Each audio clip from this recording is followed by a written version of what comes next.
যখনই বলবেন ওয়াল জামা সাহাবীদের জামাত, তখনই দেখবেন শিয়ারা বের হয়ে গেছে। কেন? শিয়ারা আল্লাহ রসুলের জালিলুল কদর সাহাবী ওমর রাদিয়াল্লাহু তাআলা আনহুকে গালি দেয়, দেয় না? শিয়ারা আল্লাহ রসুলের স্ত্রী আয়েশা রাদিয়াল্লাহু তাআলা আনহাকে গালি দেয়। তাহলে ওয়াল জামা সাহাবীদের জামাত বলা মাত্রই শিয়ারা বের হয়ে গেল। কেননা তারা ওমর, আবু বকর এবং আয়েশা রাদিয়াল্লাহু তাআলা আনহাকে সম্মান দেয় না। ঠিক যখনই বলবেন ওয়াল জামা সাহাবীদের জামাত, তখন যারা নাসিবীদের আপনারা বুঝতে পারবেন না যে নাসিবী কারা। অনেকের মধ্যে এখনও নাসিবিয়াত দেখা যায়। নাসিবী হচ্ছে তারা যারা আলী রাদিয়াল্লাহু তাআলা আনহুকে ছোট করতে ভালোবাসে এবং মুআবিয়া রাদিয়াল্লাহু তাআলা আনহুকে আলী রাদিয়াল্লাহু তাআলা আনহুর উপর ফাওকিয়াত প্রাধান্য দেয়। এটা শাম সিরিয়ার মানুষদের মধ্যে দেখা যায়। কেননা শাম এবং সিরিয়াকে মুআবিয়া রাদিয়াল্লাহু তাআলা আনহু শাসন করেছিলেন। শাম এবং সিরিয়ার দীর্ঘদিনের শাসক ছিলেন মুআবিয়া রাদিয়াল্লাহু তাআলা আনহু, এবং উমাইয়াদের দারুল খেলাফা বহুদিন যাবৎ ছিল সিরিয়ার দামেস্ক। এই জন্য সিরিয়ার মানুষদের মধ্যে, যেহেতু মুআবিয়া রাদিয়াল্লাহু তাআলা আনহু সিরিয়ায় থাকতেন এবং তিনি সেখান থেকে গিয়ে আলী রাদিয়াল্লাহু তাআলা আনহুর বিরুদ্ধে যুদ্ধ করেছিলেন, এই জন্য সিরিয়ার মানুষদের মধ্যে আলী রাদিয়াল্লাহু তাআলা আনহুকে ছোট করে দেখার প্রবণতা অনেকের মধ্যে আছে, সকলের মধ্যে নয়। তাদেরকে বলা হয় নাসিবী। তাহলে ওয়াল জামাআহ যখন বললাম তখন তারাও বের হয়ে গেল। আবার যারা খারিজি, তারা অনেক সাহাবীকে কাফের বলে। তাহলে যখন বলবো ওয়াল জামাআহ সাহাবীদের জামাত, তখন খারিজিরাও বের হয়ে যাবে। শিয়া খারিজিদের যুগ পার হয়ে পরবর্তী যুগ আসলো। পরবর্তী যুগে আব্বাসীয় খেলাফতে বহু বই পুস্তক, অ্যারিস্টটল, প্লেটো, সক্রেটিসের বহু বই পুস্তক আরবি ভাষায় অনুবাদ হতে লাগলো। এই সমস্ত দার্শনিকরা রাসূল সাল্লাল্লাহু আলাইহি ওয়াসাল্লামের যুগের আগের দার্শনিক, তাদের বই পুস্তক যখন আরবিতে অনুবাদ হতে লাগলো, তখন মুসলমানদের আকীদার মধ্যে ভ্রান্তি দেখা গেল। দর্শন শাস্ত্রের সাথে ইসলামী আকীদার বহু ক্ষেত্রে মিল খায় না। দর্শন শাস্ত্রের সাথে ইসলামী আকীদার বহু ক্ষেত্রে মিল খায় না। ইসলামী আকীদার সব বিষয়গুলোই অদৃশ্য গায়েবের সাথে সম্পৃক্ত। ইসলামী আকীদায় আল্লাহকে বিশ্বাস করা, আল্লাহকে দেখা যায় না, অদৃশ্য। ইসলামী আকীদায় আল্লাহ রাসূলকে বিশ্বাস করা, আমরা আল্লাহ রাসূলকে দেখিনি। ইসলামী আকীদায় অতীত যুগের আসমানি কিতাবে বিশ্বাস করা, ইসলামী আকীদায় মালায়েকা ফেরেশতাদের উপর বিশ্বাস করা, আমরা কেউ কোনোদিন ফেরেশতা দেখিনি। ইসলামী আকীদায় পরকাল, জান্নাত, জাহান্নাম, বারজাখী জীবন, কিয়ামতের মাঠ বিশ্বাস করা, আমরা কেউ কোনোদিন জান্নাত, জাহান্নাম, কিয়ামতের মাঠ দেখিনি। ইসলামী আকীদায় ভাগ্যের ভালো মন্দের উপর বিশ্বাস করা, আমরা কেউ কোনোদিন ভাগ্যের ভালো মন্দ স্বচক্ষে দেখতে পাইনি। তাহলে ইসলামী আকীদার যত বিষয় আছে সবগুলো অদৃশ্য, আর এই অদৃশ্য বিষয়কে যুক্তি দিয়ে প্রমাণ করা সম্ভব নয়। তো যখনই যুক্তিবাদীরা আসলো, দার্শনিকদের বই পুস্তক অনুবাদ হলো, তখন ইসলামের এই আকীদাগুলোর মধ্যে দর্শন শাস্ত্রের এত ব্যাপক প্রভাব ঘটলো যে সব বাতিল ফেরকা এই আকীদার মধ্যে থেকে বের হতে লাগলো দর্শন শাস্ত্রের প্রভাবে। একদল বাতিল ফেরকা এইভাবে বের হলো দর্শন শাস্ত্রের প্রভাবে। তারা বলল, আল্লাহ সুবহানাহু ওয়া তাআলার যদি হাত মানা হয়, আল্লাহ সুবহানাহু ওয়া তাআলার যদি চোখ মানা হয়, আল্লাহ সুবহানাহু ওয়া তাআলার যদি পা মানা হয়, আল্লাহ সুবহানাহু ওয়া তাআলার যদি নিচের আসমানে নেমে আসা মানা হয়, আল্লাহ সুবহানাহু ওয়া তাআলাকে যদি জান্নাতে দেখতে পাওয়া মানা হয়, আল্লাহ সুবহানাহু ওয়া তাআলাকে যদি কিয়ামতের মাঠে তার গোছা উন্মোচন করা এবং তার গোছা উন্মোচনের পর সিজদায় পড়ে যাওয়া মানা হয়, তাহলে আল্লাহ সুবহানাহু তাআলার জন্য তাআদ্দুদুল উলুহিয়া, বহু ইলাহ, আল্লাহ সুবহানাহু তাআলার জন্য রহিম, রহমান, পরম করুণাময়, দয়ালু যদি মানা হয়, গফুর, গফফার, ক্ষমাশীল যদি মানা হয়, তাহলে তাদের দাবি অনুযায়ী দুইটা সমস্যা তৈরি হবে। এক, তাআদ্দুদুল উলুহিয়া, বহু ইলাহ, বহু আল্লাহ হওয়া লাজেম আসবে। যদি 100টা আল্লাহর গুণ সাবিত করা হয়, তাহলে 100টা আল্লাহ পরিণত হবে। আর আরেকটা সমস্যা হচ্ছে, তাহলে আল্লাহ সুবহানাহু তাআলার দেহ, জিসিম, শরীর সাবিত করা হবে, নাউজুবিল্লাহ। আর যখনই সেটা সাবিত করা হবে, প্রত্যেক যে জিনিস জওহর, অণু, পরমাণু, সেটা পরিবর্তনশীল, আর যেটা পরিবর্তনশীল সেটা একদিন ধ্বংস হয়ে যায়। সুতরাং এই গুণ আল্লাহর জন্য সাবিত করা যাবে না। বক্তাদেরকে অনুরোধ করব, ডান দিকে পুরো মাঠ নীরব হয়ে গেলেও ডান দিকে এখনও নীরবতা রক্ষা করা যাচ্ছে না। দয়া করে স্বেচ্ছাসেবক ভাইয়েরা আপনারা ডান দিকে একটু মনোযোগ দিন। তো আমরা আলোচনা করছিলাম সেই ফেরকা, তারা আল্লাহ সুবহানাহু ওয়া তাআলার সব গুণকে অস্বীকার করলো। শুধু আল্লাহ, আল্লাহ কি, আল্লাহ কেমন তার কিছুই বর্ণনা করার প্রয়োজন নাই। আল্লাহ আছেন, বাস আল্লাহতে বিশ্বাস করতে হবে। তাদের কি বলা হয় জাহমিয়া, এদেরই কাছাকাছি আছে মুতাজিলা। এবার আরেক দল গ্রুপের আবির্ভাব হলো, তারা বলল শোনো, আল্লাহ সুবহানাহু ওয়া তাআলার হাত মানুষের হাতের মতো, নাউজুবিল্লাহ। আল্লাহ সুবহানাহু ওয়া তাআলার চোখ মানুষের চোখের মতো, নাউজুবিল্লাহ। তাদেরকে বলা হয় মুজাসসিমা, মুশাব্বিহা, যারা আল্লাহর সাদৃশ্য স্থাপন করে। এই আরেক দল ফেরকা আবির্ভাব হয়ে গেল। এই দুই দল ফেরকার পরে আরেক দুই দল ফেরকা আসলো, যারা বলল এই দার্শনিকদের যুক্তির জবাব দিতে হবে, দার্শনিকদের মন্তব্যের জবাব যুক্তি দিয়ে দিতে হবে। আজকে যেমন বিজ্ঞানের অনেক তথ্য দিয়ে ইসলামের বিভিন্ন হুকুম আহকামের প্রতি অভিযোগ উত্থাপন করা হচ্ছে, তখন আমরা একদল মানুষকে দেখছি তারা বিজ্ঞান দিয়ে ইসলামকে ডিফেন্স করার চেষ্টা করতেছে। কিন্তু বিজ্ঞান দিয়ে সব সময় ইসলামকে ডিফেন্স করা যাবে না, কেননা ইসলামের সব আকীদা অদৃশ্য, আর এই অদৃশ্য বিষয়ে বিজ্ঞান কিছু বলতে পারবে না। রূহ বিষয়ে বিজ্ঞানের কিছু বলার ক্ষমতা নাই। অতএব বিজ্ঞান দিয়ে ইসলামী আকীদা ডিফেন্স করার কোনো প্রয়োজন নাই। আজকে যেমন বিজ্ঞান দিয়ে ইসলামী আকীদা ডিফেন্স করার চেষ্টা করা হচ্ছে, ঠিক তেমনি আজ থেকে 500, 600, 700 বছর পূর্বে যখন ফালাসিফা দার্শনিকরা ইসলামী আকীদার উপর আক্রমণ চালালো, তখন একদল আলেম ওলামা বের হলেন, যারা যুক্তি দিয়ে ইসলামী আকীদার ডিফেন্স করতে চাইলেন। তাদের কি বলা হয় আশআরি, তাদের কি বলা হয় মাতুরিদি, যারা আমাদের দেশের অধিকাংশ হানাফি ভাই বোন বা সারা পৃথিবীর অনেক মুসলমানই আশআরি এবং মাতুরিদি আকীদায় বিশ্বাসী। অধিকাংশ হানাফি মাতুরিদি আর অধিকাংশ শাফিঈ আশআরি, অধিকাংশ হানাফি মাতুরিদি আর অধিকাংশ শাফিঈ আশআরি, এই দুই মাযহাবের উৎপত্তি হলো। এই দুই মাযহাব যুক্তি দিয়ে ইসলামের আকীদা প্রমাণ করতে গিয়ে অনেক আকীদা যুক্তি দিয়ে প্রমাণ করতে পারলো, কিন্তু কিছু কিছু আকীদা যুক্তি দিয়ে প্রমাণ করতে পারলো না। তখন তারা করলো কি, 7টা আকীদা, 7টা বিশ্বাস, 7টা গুণ মেনে নিল। আর এর বাইরে আল্লাহর যত আকীদা, যত গুণ আছে সেগুলোর তাবিল, অর্থ পরিবর্তন করতে লাগলো। আল্লাহ নিচের আসমানে নেমে আসেন, সেটা বলতে গিয়ে বলল আল্লাহর রহমত নেমে আসে। আল্লাহ হাত দিয়ে সৃষ্টি করেছেন, সেটা বলতে গিয়ে বলল আল্লাহ তার ক্ষমতা দিয়ে সৃষ্টি করেছেন, আল্লাহর হাত বলা যাবে না। আল্লাহ সুবহানাহু ওয়া তাআলা হাসেন, এটার অনুবাদ করতে লাগলো আল্লাহ সুবহানাহু ওয়া তাআলা সন্তুষ্ট হন। এইভাবে তারা আল্লাহর গুণাবলীর অর্থের বিকৃতি, অর্থের পরিবর্তন ঘটাতে লাগলো। এদের কি বলা হয় আশআরি এবং মাতুরিদি। এই তিনটে ফেরকার মাঝামাঝি ফেরকা হচ্ছে আহলুস সুন্নাতি ওয়াল জামাআহ বা সালাফি মানহাজ। কি সেটা? সাহাবীরা কিসের উপর ছিল দেখো, তাবেঈরা কিসের উপর ছিল দেখো, তাবেঈরা কিসের উপর ছিল দেখো। সাহাবীরা যদি এরকম বিশ্বাসের উপর থেকে থাকে যে আল্লাহর নিচের আসমানে নেমে আসা মানে আল্লাহর রহমত নেমে আসা, কোনো সাহাবী থেকে যদি প্রমাণ হয়ে যায় যে কোনো সাহাবী বলেছেন আল্লাহর নিচে নেমে আসা মানে আল্লাহর রহমত নেমে আসা, কোনো সাহাবী থেকে যদি প্রমাণ হয়ে যায় আল্লাহর হাত মানে আল্লাহর ক্ষমতা, কোনো সাহাবী থেকে যদি প্রমাণ হয়ে যায় আল্লাহর হাসা মানে আল্লাহর সন্তুষ্টি, তাহলে মেনে নেব। আর যদি প্রমাণ না হয় তাহলে আমরা ওয়াল জামাআহ সাহাবীদের সাথে আছি, আমরা তাবেঈদের সাথে আছি। যেমন আবু হানিফা, হানাফি ভাইয়েরা দাবি করেন যে তারা হানাফি, কিন্তু মূলত তারা মাযহাবে হানাফি, আকীদায় মাতুরিদি, আকীদায় তারা হানাফি নন। এটা আব্দুল্লাহ জাহাঙ্গীর রাহিমাহুল্লাহ তার বইয়ে প্রমাণ দিয়ে গেছেন। আল ফিকহুল আকবার, ইমাম আবু হানিফা রাহিমাহুল্লাহর লিখিত বই। সেই বইয়ে আবু হানিফা রাহিমাহুল্লাহ স্পষ্ট বলেছেন আল্লাহর হাত যেমন তার শানে মানায় তেমন, কেমন হাত তা আমরা জানি না, কিন্তু আল্লাহর হাত মানে আল্লাহর শক্তি, এই অর্থ করা আল্লাহর আকীদা, আল্লাহর সিফাতের শানে গুস্তাখি করা।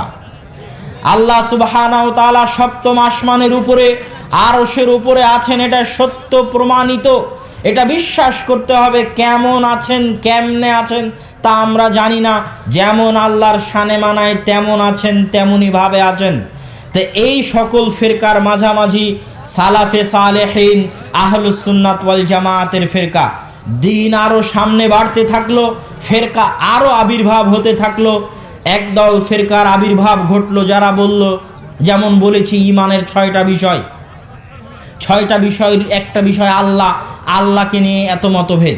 এবার আর একটা বিষয় আছে তাকদীর, তাকদীর নিয়ে মতভেদ হয়ে গেল। একদল বলল, আজকে যেমন দেখবেন বহু মানুষ, আজকে যদি একটা আন্তর্জাতিক ক্রিকেট বা ফুটবল খেলার পরে ক্যাপ্টেনকে জিজ্ঞেস করা হয় আপনি কেন হেরেছেন, ক্যাপ্টেন যদি বলে ভাগ্যের দোষে হেরেছি, তাহলে মনে করা হবে সে সেকেলে, সে এখনও বিজ্ঞানের যুগে আসতে পারেনি, সে অচল, অথর্ব, অকর্মণ্য, এটাই মনে করা হবে, সে অশিক্ষিত, মূর্খ, তাই মনে করা হবে। তো তাকদীরের ক্ষেত্রে মানুষ দুই ভাগে ভাগ হয়ে গেল। একদল মানুষ মনে করলো আমি যেটা করব সেটাই, এখানে আল্লাহর কোনো ক্ষমতা নাই, নাউজুবিল্লাহ। আর একদল মানুষ মনে করলো আমার কোনো ক্ষমতা নাই, আমারকে যা কিছু করি সব আল্লাহই করান, চুরি করলেও আল্লাহই করান, ডাকাতি করলেও আল্লাহই করান, হারাম খেলেও আল্লাহই খাওয়ান, নাউজুবিল্লাহ। এই দুইটা ফেরকা যখন তাকদীরের ক্ষেত্রে আসলো, তখন মাঝামাঝি সাহাবীদের কি আকীদা ছিল দেখো, সালাফি যারা সালাফ অতীতে চলে গেছে তাদের কি আকীদা ছিল দেখো, তাবেঈদের কি আকীদা ছিল দেখো। তাদের আকীদা যাচাই করতে গিয়ে দেখা গেল তারা এই জামাতের সাথেও নাই, এই জামাতের সাথেও নাই।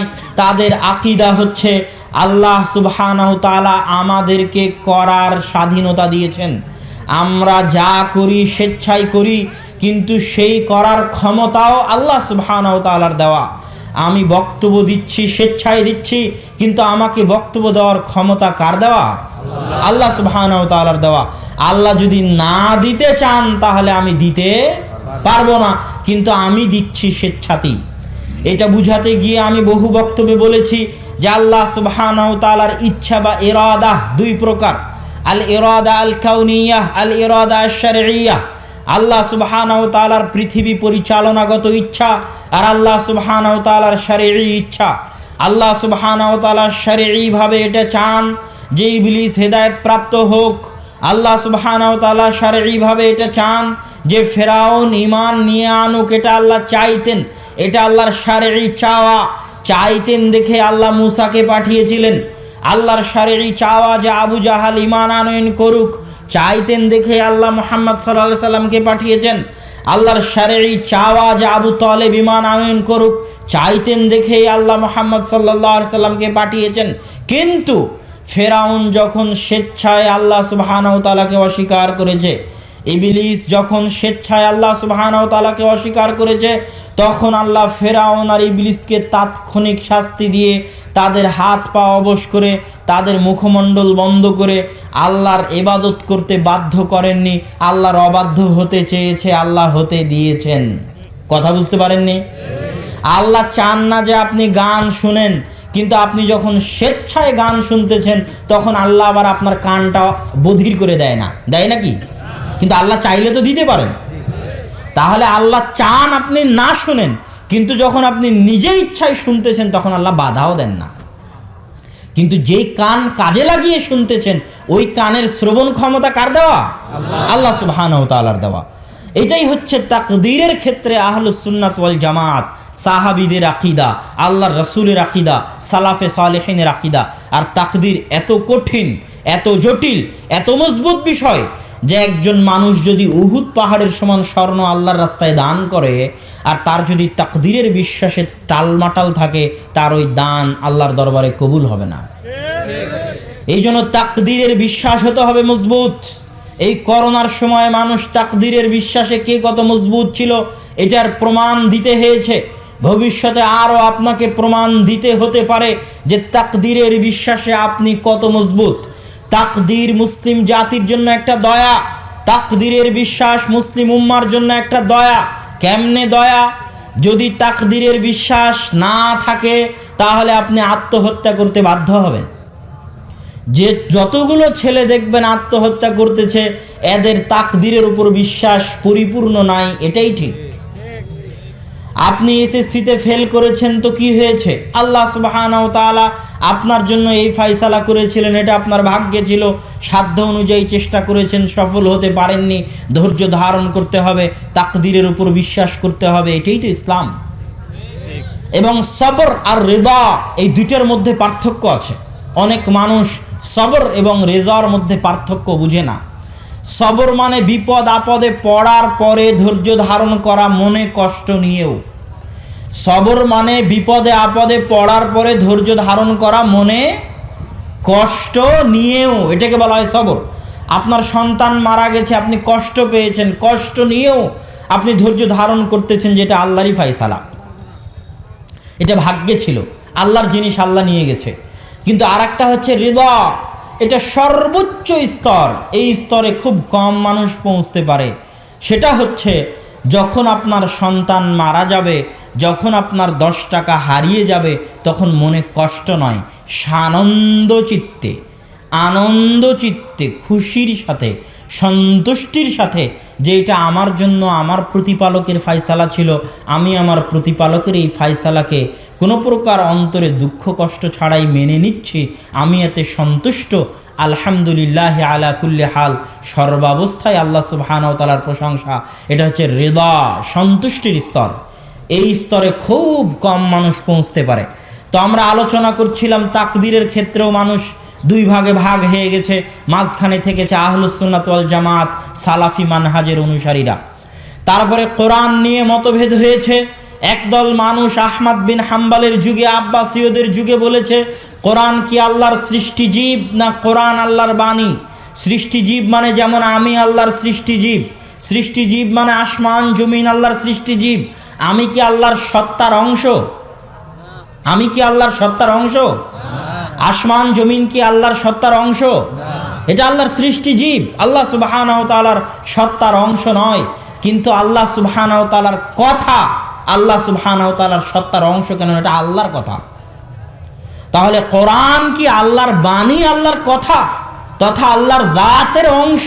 আল্লাহ সুবহানাহু ওয়া তাআলা বলেছেন আল্লাহর কথা, না কোরআন আল্লাহর সৃষ্টিজীব, যেমন আল্লাহ আদমকে বানিয়েছেন তেমন কোরআনকে বানিয়েছেন?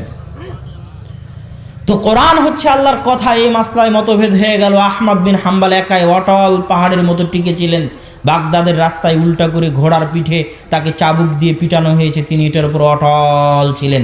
তার এই অটলতার কারণে এই আকীদা প্রতিষ্ঠিত হয়েছে, মুসলিম জাতি, মুসলিম জাহান একটা ফিতনা থেকে মুক্তি পেয়েছে, আলহামদুলিল্লাহ। তো যুগ অতিক্রম হতে হতে ফিতনা আরও অধিক থেকে অধিক হতে লাগলো। যতগুলো ফিতনা, যতগুলো ফিরকার কথা বললাম, আল্লাহ সুবহানাহু ওয়া তাআলার আকীদা নিয়ে, রাসূল সাল্লাল্লাহু আলাইহি ওয়াসাল্লামের ক্ষেত্রে আকীদা নিয়ে, তাকদীরের আকীদা নিয়ে, আল্লাহ সুবহানাহু ওয়া তাআলার ঈমান নিয়ে, আল্লাহ সুবহানাহু ওয়া তাআলার নাম ও গুণাবলী নিয়ে, এই যে ফিরকাগুলো ভাগ হতে যেতে থাকলো, আর মাঝখানে সালাফে সালেহিন আহলুস সুন্নাত ওয়াল জামাতরা থাকলো। এটাই হচ্ছে সেই ফিরকা যাদের কথা রাসূল সাল্লাল্লাহু আলাইহি ওয়াসাল্লাম বলেছেন, লা তাযালু তায়ফাতুম মিন উম্মতি যাহিরিনা আলাল হক। আমার উম্মতের মধ্যে কিয়ামত পর্যন্ত একদল মানুষ থাকবে যারা হকের উপর টিকে থাকবে। যারা তাদের ক্ষতি করতে চাইবে তারা তাদের ক্ষতি করতে পারবে না, কিয়ামত পর্যন্ত তারা হকের উপরেই টিকে থাকবে। এটা রাসূল সাল্লাল্লাহু আলাইহি ওয়াসাল্লামের ভবিষ্যৎবাণী। সম্মানিত উপস্থিতি, এই হকের মানদণ্ড আরও স্পষ্টভাবে কিভাবে চিনবেন? এই হকের মানদণ্ড আরও স্পষ্ট চিনবেন যারা মুহাদ্দিস। তারা হচ্ছেন এই হকের মানদণ্ডের সবচেয়ে নিকটবর্তী, সবচেয়ে কাছের। কি জন্য তারা সবচেয়ে কাছের, সবচেয়ে নিকটবর্তী? আল্লাহ সুবহানাহু ওয়া তাআলা কোরআন হেফাজতের দায়িত্ব নিজে নিয়েছেন, কিন্তু কোরআনের পরবর্তী যে জিনিসটা হাদিস, এই হাদিস আল্লাহ সুবহানাহু ওয়া তাআলা হেফাজত করেছেন কাকে দিয়ে? মুহাদ্দিসদেরকে দিয়ে। মুহাদ্দিসরা এই হাদিসের পিছনে যত শ্রম, যত পরিশ্রম দিয়েছেন, শত বিজ্ঞানী, সারা পৃথিবীর সব বিজ্ঞানী মিলে তাদের বিজ্ঞান শাস্ত্রের জন্য তত পরিশ্রম দিয়েছে বলে কল্পনা করা যায় না। সারা পৃথিবীর সব ডাক্তার তাদের ডাক্তারি বিদ্যার জন্য তত পরিশ্রম দিয়েছেন বলে বিশ্বাস করা যায় না। সারা পৃথিবীর সব ইঞ্জিনিয়ার তাদের ইঞ্জিনিয়ারি শাস্ত্রের জন্য তত পরিশ্রম দিয়েছেন বলে বিশ্বাস করা যায় না, যত পরিশ্রম মুহাদ্দিসরা আল্লাহ রাসূলের হাদিস সংরক্ষণের জন্য দিয়েছেন। এই জন্য যুগে যুগে যত মানুষ, যত মুহাদ্দিস, যত আলেম ওলামা এসেছে, সবাই ফেরকায়ে নাজিয়া মুক্তিপ্রাপ্ত জামাতের কথা বলতে গিয়ে মুহাদ্দিসদের কথা বলেছেন। আহলুল হাদিস শব্দটা হাদিসের বই পুস্তকে মুহাদ্দিসদের জন্যই ব্যবহার হয়ে থাকে। ইমাম তিরমিজি রাহিমাহুল্লাহ তার সুনানি তিরমিজিতে 400 বারেরও অধিক আহলুল হাদিস শব্দ ব্যবহার করেছেন, আসহাবুল হাদিস শব্দ ব্যবহার করেছেন। ইমাম শাফিঈ তার কিতাবুর রিসালায়, ইমাম শাফিঈ তার কিতাবুল উমের মধ্যে আহলুল হাদিস, আসহাবুল হাদিস শব্দ ব্যবহার করেছেন। তারপরে সুফিয়ান সাউরি থেকে শুরু করে আহমদ বিন হাম্বল থেকে শুরু করে সব যুগের বড় বড় ইমাম আহলুল হাদিসদের বিষয়ে মন্তব্য করেছেন। সুফিয়ান সাউরি বলছেন, ইন্নাল মালায়েকা হুররাসুস সামা, ফেরেশতারা হচ্ছে আসমানের রক্ষক, আসমানে যেন কেউ ওহী চুরি করতে না পারে তার রক্ষক। আর আহলুল হাদিসরা হচ্ছে জমিনের রক্ষক, জমিনে কেউ যেন হাদিসের মধ্যে জাল জয়ীফ তৈরি করতে না পারে, এটার রক্ষক হচ্ছেন আহলুল হাদিসরা। আসমান থেকে যে ওহী এসেছে কোরআন, সেই ওহীর হেফাজত ফেরেশতা করেছে। আর যে ওহী রাসূল সাল্লাল্লাহু আলাইহি ওয়াসাল্লামের মুখনিসৃত, আল্লাহর পক্ষ থেকে প্রাপ্ত, আল্লাহ রাসূলের মুখনিসৃত সেই হাদিসের হেফাজত দুনিয়াতে জমিনে করেছেন মুহাদ্দিসেরা। এই জন্য আহমদ বিন হাম্বল বলেছেন, ইমাম বুখারী বলেছেন, যদি আমরা না জানি যে আহলুল হাদিসরা এই ফিরকায়ে নাজিয়া নয়, তাহলে আমরা জানি না কারা এই ফিরকায়ে নাজিয়া।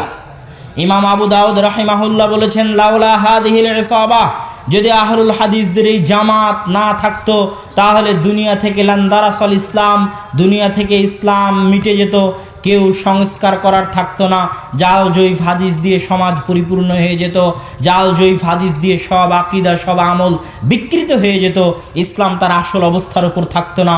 আর আসল অবস্থার উপর না থাকার কারণে ইসলাম এবং মুসলমানেরা ধ্বংস হয়ে যেত। ইসলামের আকীদাকে হেফাজত করার জন্য, জাল জয়ীফ হাদিস থেকে, ভ্রান্ত আকীদা থেকে, বেদাত থেকে, শিরক থেকে হেফাজত করার জন্য সহিহ হাদিসকে আলাদা করার যে পরিশ্রম আহলুল হাদিস এবং মুহাদ্দিসরা যুগে যুগে দিয়েছেন, তার কারণে সবাই একমত যে ফিরকায়ে নাজিয়ার অতি নিকটবর্তী হচ্ছেন মুহাদ্দিসেরা রাহিমাহুমুল্লাহ।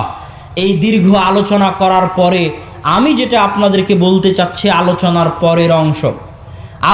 পরের অংশ হচ্ছে ভারত উপমহাদেশে আহলে হাদিস।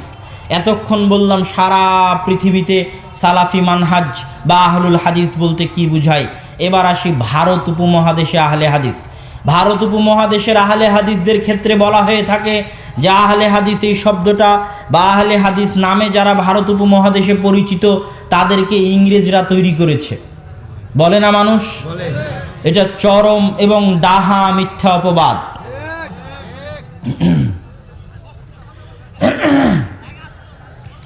আহলুল হাদিসদের ভারত উপমহাদেশের ইতিহাস পর্যালোচনা করলে সংক্ষিপ্ত আকারে যেটা ফুটে ওঠে সেটা হচ্ছে ভারত উপমহাদেশে আগে থেকেই পবিত্র কোরআন ও সহিহ হাদিসের আলো ছিল।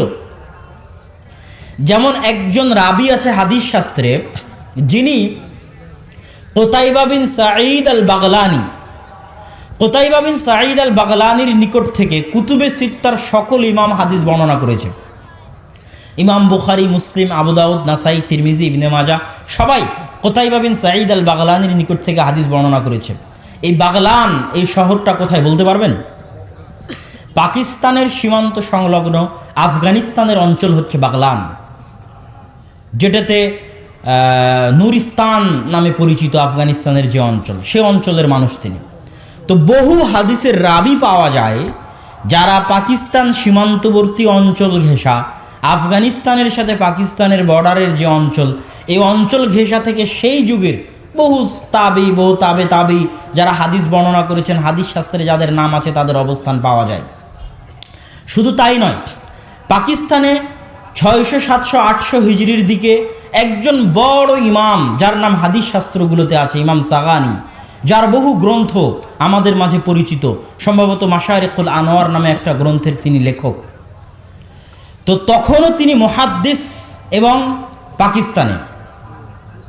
ঠিক তেমনি যারা ঐতিহাসিকবিদ তারাও লিখেছেন যে পাকিস্তানের একটা অঞ্চল ভ্রমণ করতে গিয়ে তিনি দেখেছেন যে ওই অঞ্চলের মানুষ না নির্দিষ্ট কোনো মাযহাবের অনুসরণ করত, না নির্দিষ্ট কোনো ফিকহের অনুসরণ করত, তারা সরাসরি আহলুল হাদিস বা মুহাদ্দিসদের অনুসরণ করত। তো এই ইতিহাসগুলো বহু ইতিহাসের গ্রন্থে আপনারা পাবেন যে বহু আগে থেকেই ভারত পাকিস্তানের মাটিতে আহলুল হাদিসদের অবস্থান ছিল, কিন্তু যুগের পরিক্রমায়, কালের পরিক্রমায় একটা বিশাল বিলুপ্তি চলে আসে এবং শিরক বিদাতে পরিপূর্ণ হয়ে যায় এই অঞ্চলের মাটি। ভারত, পাকিস্তান, বাংলাদেশ, নেপাল, শ্রীলঙ্কা, মালদ্বীপ, ভুটান, এই অঞ্চলের মাটি শিরক বিদাতে পরিপূর্ণ হয়ে যায়। এই শিরক বিদাত পরিপূর্ণ অঞ্চলে প্রথম যারা দাওয়াত নিয়ে আসেন তাদের মধ্যে একজনের নাম বলতে হবে তাহের পাটনা। বিহারের রাজধানী পাটনার বিখ্যাত আলেম তাহের পাটনি, তার লেখা হাদিস শাস্ত্রের, রিজাল শাস্ত্রের বহু বই এখন সৌদি আরবের বিভিন্ন বিশ্ববিদ্যালয় এবং পৃথিবীর সব মুহাদ্দিসই তাকে চিনবেন এবং জানবেন এবং তার বই পুস্তক অধ্যয়ন করে থাকেন। তাহের পাটনির যুগের পরে একসাথে দুইজন ব্যক্তিত্বের উত্থান ঘটে। বিশেষ করে যেই ব্যক্তিত্বকে আমরা সামনে রাখতে পারি তিনি হচ্ছেন শাহ অলিউল্লাহ মুহাদ্দিস দেহলভী। তিনি আমালান হানাফি ছিলেন। আমালান হানাফি মানে আমলগতভাবে হানাফিদের মতো আমল করতেন, কিন্তু তাসনিফান ওয়া দাতাদরিসান, বই পুস্তকে লিখে গেছেন এবং দার্সে ছাত্রদের বলে গেছেন যেটা তার কাছে সঠিক মনে হয়েছে সেটা। রাফুল এদাইনের কথা তিনি তার বইয়ে হুজ্জাতুল্লাহিল বালেগায় লিখে গেছেন। 12 তাকবীরে ঈদের সালাত আদায় করতে হবে তিনি হুজ্জাতুল্লাহিল বালেগায় লিখে গেছেন, কিন্তু আমালান তিনি নিজে রাফুল এদাইন করতেন কিনা তার প্রমাণ পাওয়া যায় না। আমালান তিনি বুকের উপর হাত বাঁধতেন কিনা তার প্রমাণ পাওয়া যায় না। কিন্তু তিনিই প্রথম এই ভারত উপমহাদেশের যে তাকলিদ, যে একটা জিনিসেরই অনুসরণ করতে হবে, শিরক বিদাতের চরম যে আখড়া, এই আখড়ায় তিনি প্রথম তার দার্স থেকে আঘাত হানেন। আঘাত হানার রাস্তাটা তিনি তৈরি করে দেন। তার সন্তান আব্দুল আজিজ মুহাদ্দিস দেহলভী, আব্দুল আজিজ মুহাদ্দিস দেহলভীর সন্তান ইসহাক মুহাদ্দিস দেহলভী। দেহলভী মানে হচ্ছে দিল্লিকে উর্দুতে বলে দেহলি। দিল্লিকে উর্দুতে কি বলে? দেহলি। তো দিল্লির অধিবাসীরা নিজেকে বলে দেহলভী। যেমন আপনি হলেন দিনাজপুরের অধিবাসী তো দিনাজপুরি, গাজীপুরের অধিবাসী তো গাজীপুরি। তো দেহলি যারা দেহলির অধিবাসী সে হচ্ছে দেহলভী। তো ওনারা দিল্লির অধিবাসী। দিল্লির শাহী জামে মসজিদের আশেপাশে তারা দার্স দিতেন, কেননা দিল্লি ছিল তৎকালীন মুসলমানদের শাসন আমলের রাজধানী। তো শাহ অলিউল্লাহ মুহাদ্দিস দেহলভীর ছেলে আব্দুল আজিজ মুহাদ্দিস দেহলভী, আব্দুল আজিজ মুহাদ্দিস দেহলভীর ছেলে ইসহাক মুহাদ্দিস দেহলভী। ইসহাক মুহাদ্দিস দেহলভী পর্যন্ত সংস্কারের ধারাটা অতটা প্রকাশ্যে আসেনি, অতটা হাইলাইটেড হয়নি, অতটা ব্যাপ্তি বিস্তার ধারণ করেনি। কেননা ওই ব্যাপ্তি বিস্তারের জন্য প্রকাশ্যে আমল করার, প্রকাশ্যে সাহসিকতা দেখানোর একটা প্রয়োজন ছিল বা একটা পরিবেশের দরকার ছিল, সেই পরিবেশ তারা পাননি।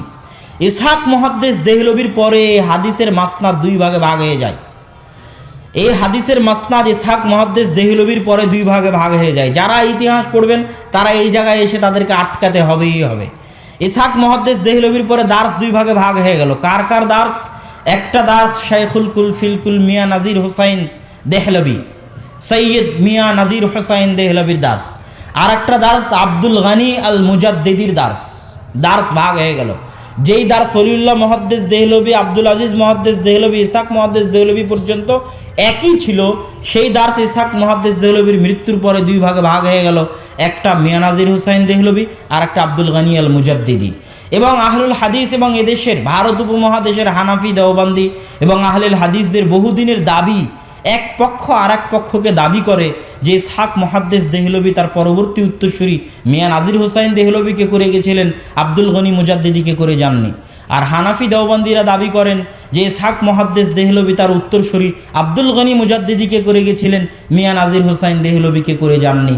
এই যুক্তি, এই তর্ক বহুদিন থেকে আছে, এখনও আছে এবং ইতিহাসের পৃষ্ঠা ঘাটলে অবশ্যই পাবেন। এবার তারপরে আসি আব্দুল গনি মুজাদ্দিদির 2 জন ছাত্র। একজনের নাম হচ্ছে মাওলানা কাসেম নানুতুবি, আর একজনের নাম হচ্ছে মাওলানা রশিদ আহমদ আল গঙ্গোহি। মাওলানা কাসেম নানুতুবি আর মাওলানা রশিদ আহমদ গঙ্গোহি 2 জন বন্ধু, আব্দুল গনি মুজাদ্দিদির ছাত্র। তারা দারুল উলুম দেওবন্দের প্রতিষ্ঠাতা। ভারতের সাহারানপুর জেলার একটা এলাকার নাম দেওবন্দ, সেই দেওবন্দে অবস্থিত একটা মাদ্রাসার নাম দারুল উলুম আল জামিয়া আল ইসলামিয়া দারুল উলুম বিদেওবন্দ। সেই মাদ্রাসার প্রতিষ্ঠাতা হলেন দুই বন্ধু কাসেম নানুতুবি, রশিদ আহমদ গাঙ্গুহি রাহিমাহুমাল্লাহ। তারা হচ্ছেন আব্দুল গনি আল মুজাদ্দিদির ছাত্র। তারা কি জন্য দারুল উলুম দেওবন্দ প্রতিষ্ঠা করলেন? শাহ ওলিউল্লাহ মুহাদ্দিস দেহলভী যে উদারতা দেখিয়েছেন মাযহাবের অন্ধত্বের বাইরে গিয়ে, শাহ ওলিউল্লাহ মুহাদ্দিস দেহলভীর পিতা মাওলানা আব্দুর রহিম ফতোয়া আলমগীরির নাম শুনেছেন? ফতোয়া আলমগীরি বাদশাহ আলমগীর বা আওরঙ্গজেব, আওরঙ্গজেব যিনি, আলমগীর তিনি, বাদশাহ আলমগীর শেষ যারা একচ্ছত্র ভারত উপমহাদেশ শাসন করেছেন স্বাধীনভাবে মজবুতভাবে, তাদের শেষ বাদশাহ হচ্ছেন বাদশাহ আলমগীর, বাদশাহ আওরঙ্গজেব। তিনি অনেক ধর্মভীরু, আল্লাভীরু এবং তার বোন জেবুন্নেসা অনেক ধর্মভীরু, পবিত্র কোরআনের হাফেজা ছিলেন। তিনি নিজে হাতে কোরআন লিখতেন। তার হাতে লেখা কোরআন ভারতের বহু জাদুঘরে এখনও আছে, পাওয়া যায়। তো বাদশাহ আলমগীর তার একটা ফতোয়া বোর্ড গঠন করেছিলেন। সেই ফতোয়া বোর্ডের সদস্য ছিল শাহ ওলিউল্লাহ মুহাদ্দিস দেহলভীর পিতা মাওলানা আব্দুর রহিম। আর তখনই যে ফতোয়া লিপিবদ্ধ করা হয় সেটাকে বলা হয় আমাদের দেশে ফতোয়া আলমগীরি, আর সৌদি আরবে বলা হয় আল ফাতাওয়া আল হিন্দিয়া। সৌদি আরব, কুয়েত, কাতার, বাহরাইনে এই ফতোয়ার বইটিকে বলা হয় আল ফাতাওয়া আল হিন্দিয়া, আর ভারত উপমহাদেশের মানুষ বলে ফাতাওয়া আলমগীরি। তাহলে ওই যে একটা অন্ধত্ব ছিল যে একটা নির্দিষ্ট মাযহাবই মানতে হবে, সেই অন্ধত্বের পর প্রথম উদারতা দেখালেন শাহ ওলিউল্লাহ মুহাদ্দিস দেহলভী। সেই উদারতার রাস্তা ধরে মিয়া নাজির হুসাইন দেহলভী যে কুঠার আঘাত করেছেন, যেটার কথা একটু পরে আমি আসতেছি, ওই কুঠার আঘাত থেকে মাযহাবকে ডিফেন্স করার জন্য, মাযহাবকে বাঁচানোর জন্য, মাযহাবের তাকলিদকে বাঁচানোর জন্য বা মাযহাবের তাকলিদকে প্রমাণ করার জন্য, হক সত্য প্রমাণ করার জন্য দারুল উলুম দেওবন্দ প্রতিষ্ঠা করা হয় এবং সারা পৃথিবীতে হানাফি মাযহাবের ওয়াকিল মনে করা হয় দারুল উলুম দেওবন্দকে। তো এই গেল এই দিকের আলোচনা। এবার মিয়া নাজির হুসাইন দেহলভী, মিয়া নাজির হুসাইন দেহলভী রহিমাহুল্লাহ যে দার্স শুরু করলেন এবং হাদিস ভিত্তিক আমলের যে বিপ্লব নিয়ে আসলেন, সেই বিপ্লবের সাথে পাশাপাশি আর একটা বিপ্লব শুরু হলো।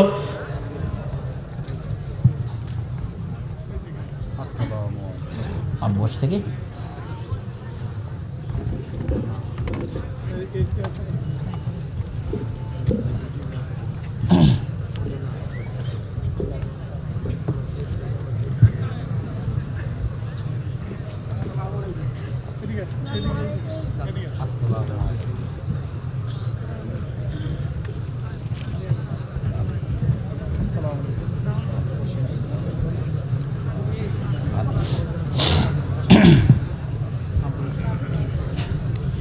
মিয়া নাজির হুসাইন দেহলভী রাহিমাহুল্লাহ, তাকে বলা হয় শাইখুল কুল ফিল কুল।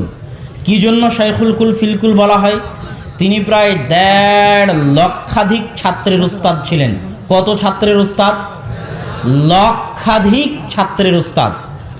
এবং সারা ভারত উপমহাদেশে আজকে আপনারা যে সঠিক আকীদা দেখতে পাচ্ছেন, সারা ভারত উপমহাদেশে আজকে আপনারা যে সঠিক আকীদা এবং সঠিক আমল দেখতে পাচ্ছেন, এই সঠিক আকীদা এবং এই সঠিক আমলের মূল ভিত্তিপ্রস্তর স্থাপনকারী, মূল মুজাহিদ, মুজাহিদে আজম, সবচেয়ে বড় মুজাহিদ হচ্ছেন শাইখুল কুল ফিল কুল মিয়া নাজির হুসাইন দেহলভী।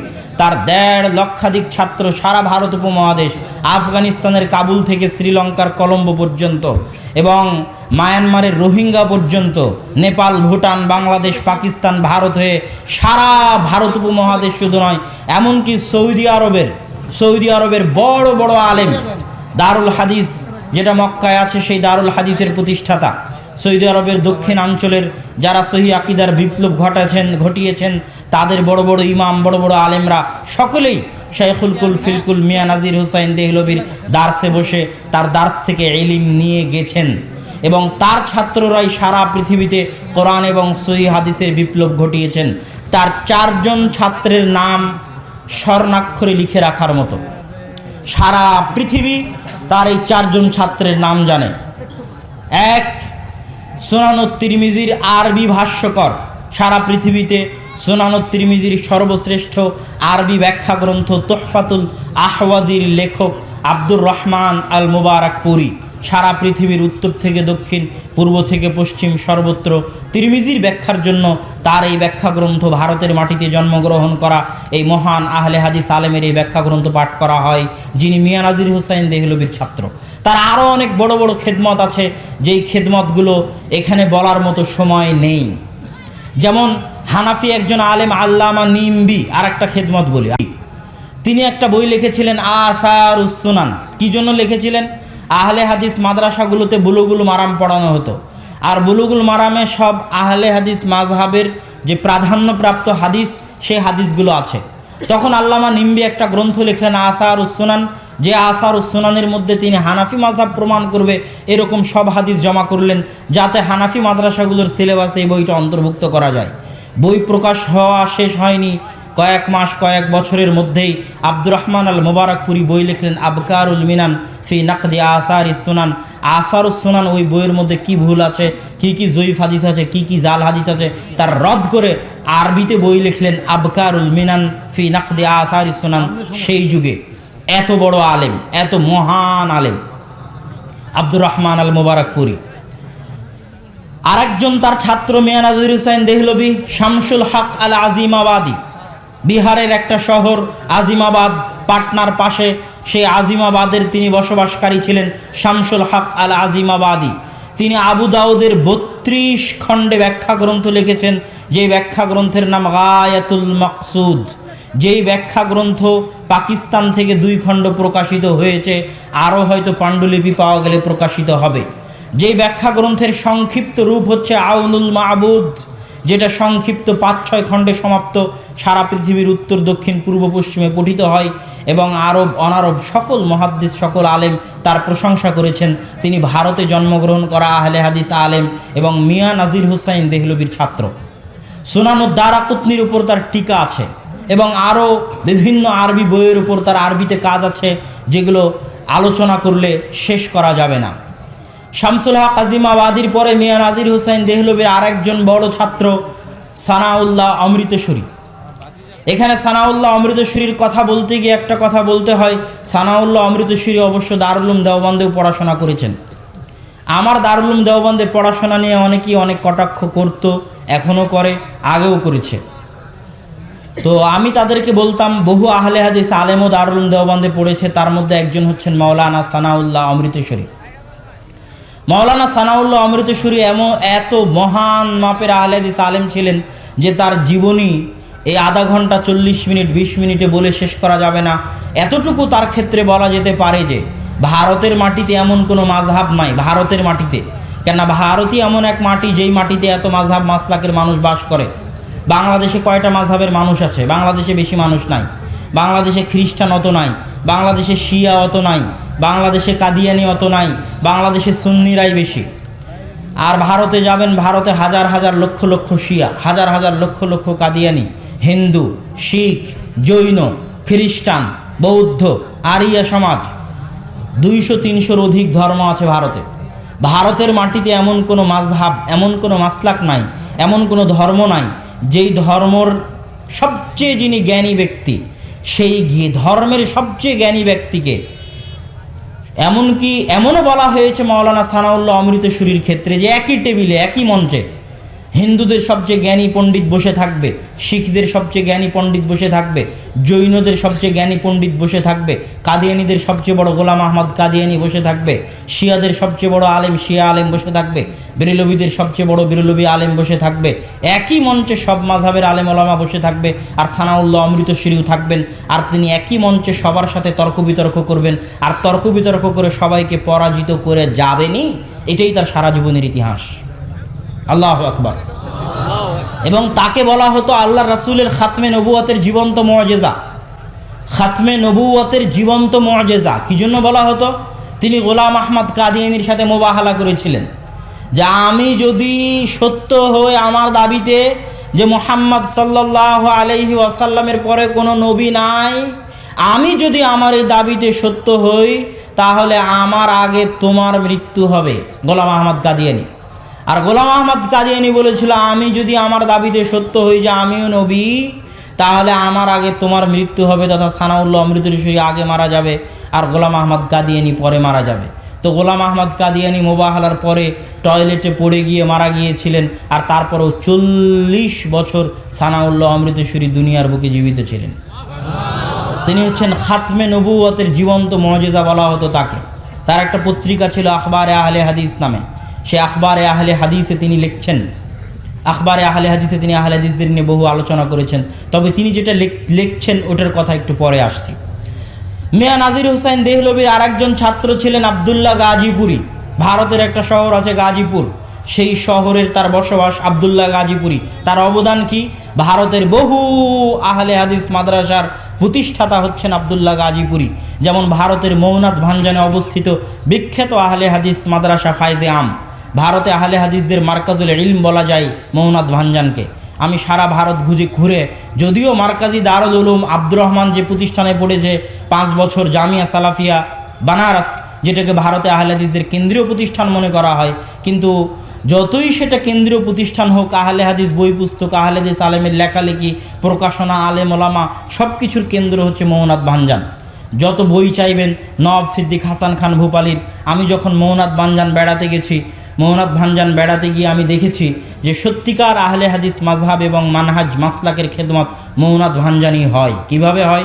ওখানে একটা বইয়ের লাইব্রেরি আছে, ফাহিম বুক ডিপো, এবং একজন আলেমকে আমি পেয়েছিলাম ফাইজে আমে, এখনও হয়তো উনি বেঁচে আছেন।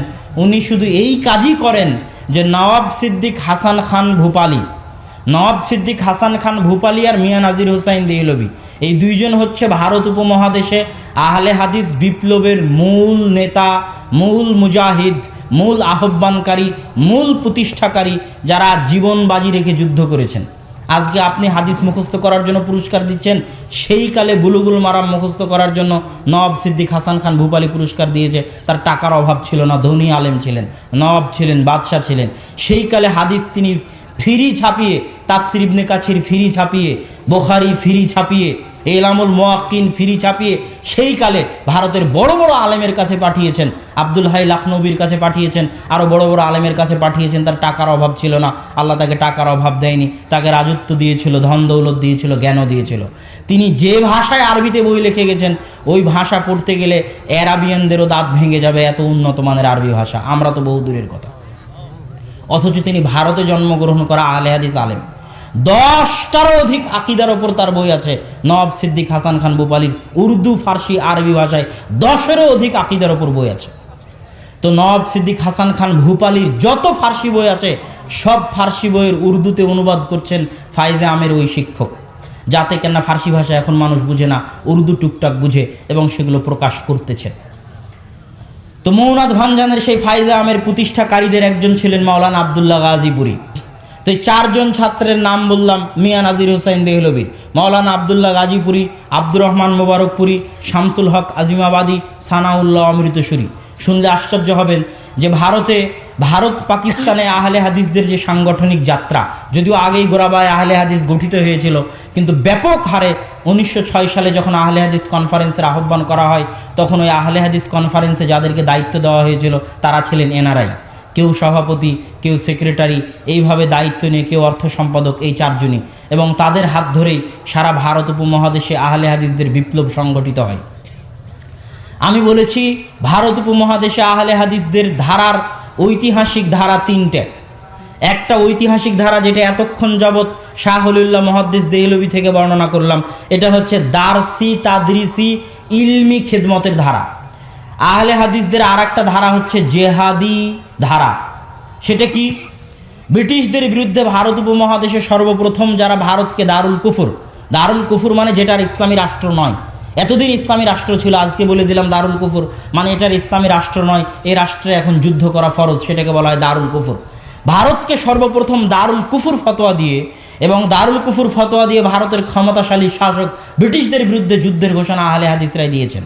তাদের সবচেয়ে বড় ভূমিকা যিনি পালন করেছেন তিনি হচ্ছেন মাওলানা শাহ ইসমাইল। তাকে বলা হয়, আল্লাহ সুবহানাহু ওয়া তাআলা তাকে শহীদ হিসেবে কবুল করুন, আল্লাহুম্মা আমিন। 1831 সালের 6 মে তিনি বালাকোট, পাকিস্তান ইন্ডিয়ার সীমান্তবর্তী অঞ্চল বালাকোটে তিনি মৃত্যুবরণ করেন। আল্লাহ তাকে শহীদ হিসেবে কবুল করুক, আল্লাহুম্মা আমিন। মাওলানা শাহ ইসমাইল শহীদের ক্ষেত্রে বলা হয় তিনি 25,000 হাদিসের হাফেজ ছিলেন। এবং তিনি এত একনিষ্ঠ দায়ী ছিলেন, এত একনিষ্ঠ দায়ী ছিলেন, এত একনিষ্ঠ দায়ী ছিলেন যে আজকে বল্লা কালীহাতিতে আমি 1-1.5 ঘন্টা আলোচনা করে বের হয়ে যাচ্ছি, 1-1.5 ঘন্টা আলোচনা করে বের হয়ে যাচ্ছি, তখন রাস্তায় আমাকে একজন বলছে যে আজকে আপনার আলোচনা শোনার জন্য এসেছিলাম কিন্তু আলোচনা ধরতে পারিনি। তখন তিনি আবার ওখানে দাঁড়িয়ে 1-1.5 ঘন্টা তাকে আলোচনা শোনাতেন। এখন হয়তো মিডিয়া আছে, আমরা না হয় বলে দিলাম, আলোচনাটা ইউটিউবে আছে, আপনি শুনে নিন। কিন্তু তার একনিষ্ঠতা এত বেশি ছিল, তিনি মানুষকে দাওয়াতের ক্ষেত্রে এত ভূমিকা পালন করেছিলেন যা সীমাহীন এবং অকল্পনীয়। সারা ভারত 5 বছরে সারা ভারত চষে বেরিয়েছেন, সারা ভারত শিরক বেদাতের বিরুদ্ধে 5 বছর দাওয়াতি আন্দোলন, তারপরে জেহাদি আন্দোলন। আগে জেহাদ শুরু করেননি, আগে 5 বছর শুধু দাওয়াতি দিয়েছেন শিরক বেদাতের বিরুদ্ধে। বই লিখেছেন তাকবিয়াতুল ঈমান নামে, সেই যুগে যখন ভারত শিরক বিদাতের আড্ডাখানা। এখন তাকবিয়াতুল ঈমান পড়লে দেখা যায় আকীদার ওপর, তাওহীদের ওপর এত ভালো বই। সেই যুগে ভারতে বসে তিনি লিখেছেন, এটা কল্পনা করা যায় না, অকল্পনীয়। যেটা আরবিতে অনুবাদ হয়েছে রিসালাতুত তাওহীদ নামে, তাকবিয়াতুল ঈমান আরবিতে অনুবাদ হয়েছে রিসালাতুত তাওহীদ নামে। তাযকিরুল ইখওয়ান লিখেছেন, তাকলিদের বিরুদ্ধে লিখেছেন, রাফুল ইয়াদাইনের কথা লিখেছেন, শিরক বিদাতের বিরুদ্ধে লিখেছেন, শিরকের প্রকারভেদ করেছেন। ছোট ছোট শিরক, সমাজে প্রচলিত যত শিরক আছে সব শিরকের তিনি আলোচনা করেছেন।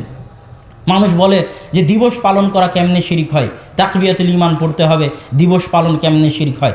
তাকবিয়াতুল ঈমানে তিনি লিখেছেন, যে কোনো কিছু, যে কোনো সময়, যে কোনো স্থান, যে কোনো কাল, যে কোনো পাত্র, যে কোনো বস্তুকে আলাদা সম্মান দেওয়া, কোনো কিছু হবে মর্মে, কোনো কিছুর আশা মর্মে, কোনো কিছুর পাওয়া মর্মে আলাদা সম্মান দেওয়া শিরকের অন্তর্ভুক্ত। ব্যক্তি, বস্তু, সময়, কাল, পাত্র, জায়গা। হিন্দুরা যেমন পদ্মা নদীকে গঙ্গা নদীকে বানিয়ে নিয়েছে, একটা বট গাছ 100-200 বছর হয়ে গেলে হিন্দুরা ওটাকে পূজার বস্তু বানিয়ে নেয়। তা আপনি যদি একটা দিনকে বানান যে আজকে জন্মদিবস, আজকে অমুক দিবস, এই দিবস যদি পালন না করি, বা এটা শুভ এটা অশুভ, সামান্যতম যদি এরকম বিশ্বাস আছে নির্দিষ্ট কোনো কিছুর ক্ষেত্রে, শিরক তিনি আলোচনা করেছেন তাকবিয়াতুল ঈমানের মধ্যে। তো শাহ ইসমাইল শহীদ রাহেমাহুল্লাহ সারা ভারতে কঠোরভাবে 5 বছর দাওয়াতি অভিযান, তারপরে জেহাদের অভিযান, জেহাদের ঘোষণা দিয়ে জেহাদে নেমে গেছেন। তার জেহাদের কেন্দ্র বাংলাদেশেও ছিল বহু জায়গায়।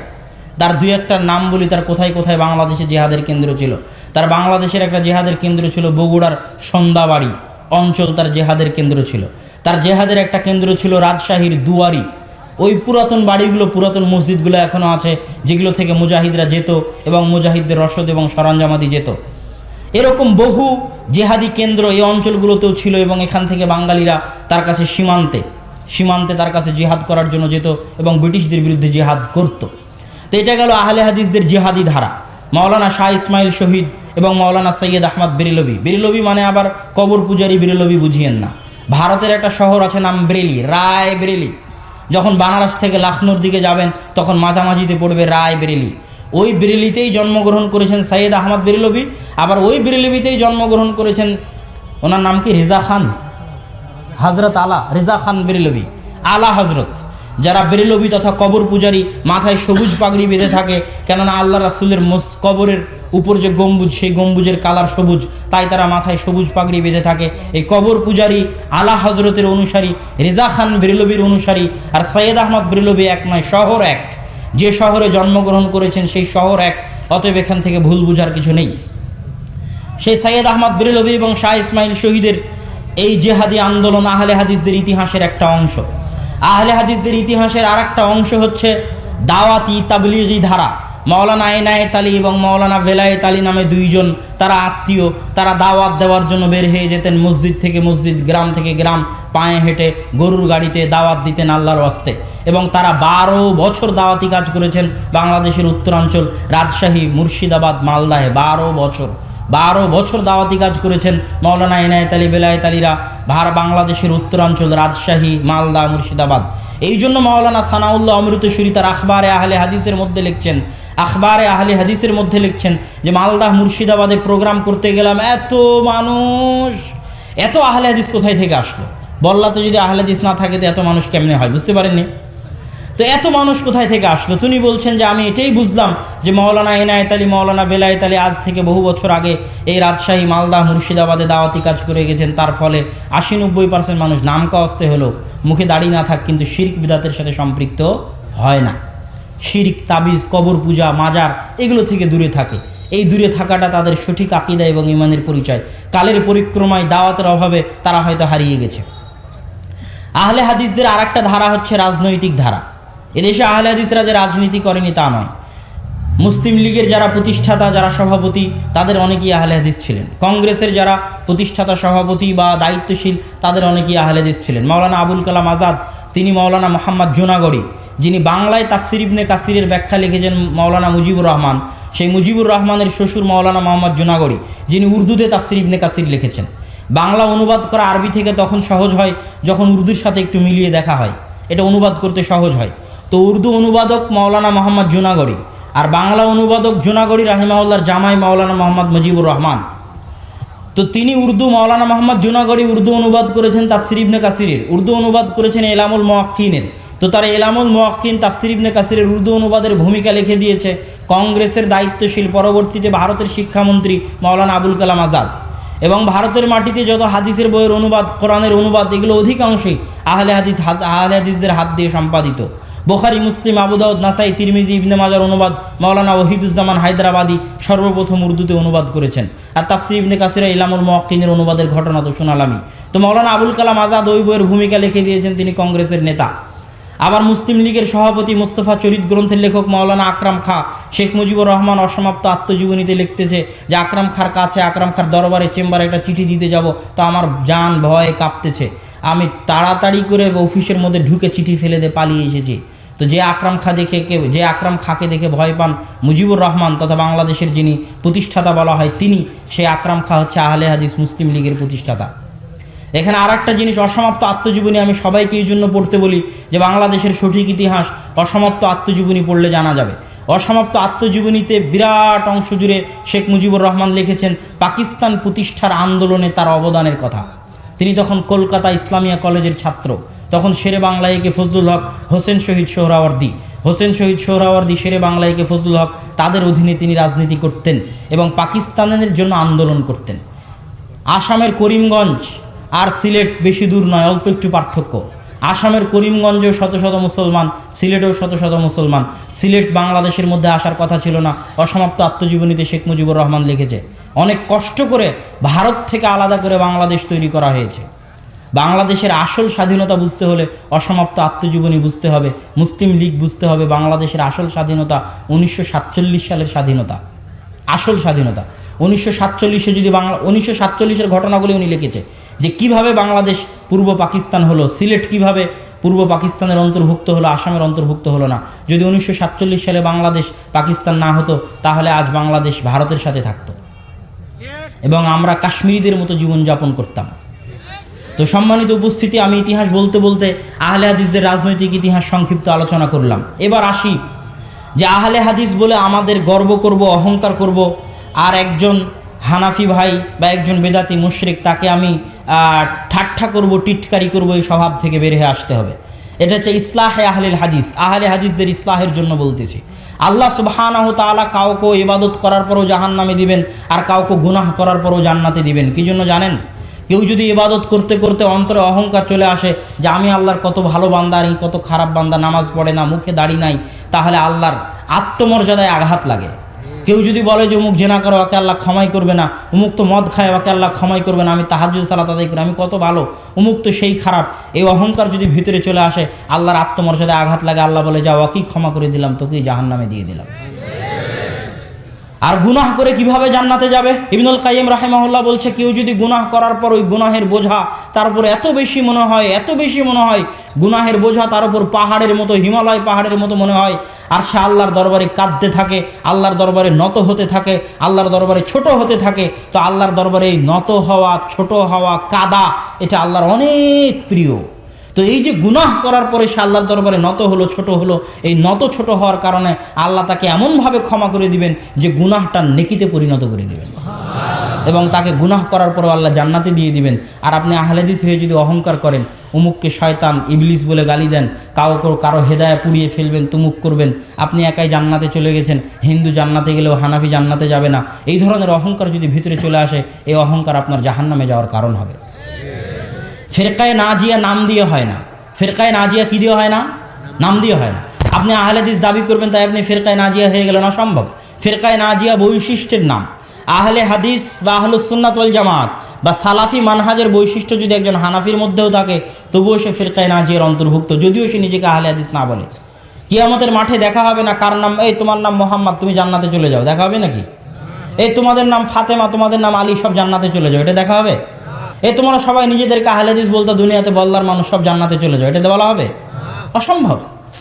এখানে নামের কোনো মূল্য নাই, আমলের মূল্য। আল্লাহর দরবারে নামের কোনো মূল্য নাই, চেহারা শরীরের কোনো মূল্য নাই, আমলের মূল্য।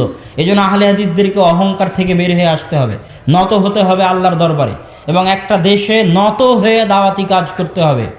ভাই মনে করে হাত পা ধরে, ভাই আয় তুই এই বেদাতের মধ্যে আছিস, সেটা অনেক খারাপ কাজ, জাহান্নামে যাবে, আমি তোর ভালো চাই, কল্যাণ চাই, ভাই তুই এদিকে আয়, হাত পা ধরে কান্নাকাটি করে দাওয়াত দিতে হবে, এর নাম দাওয়াত।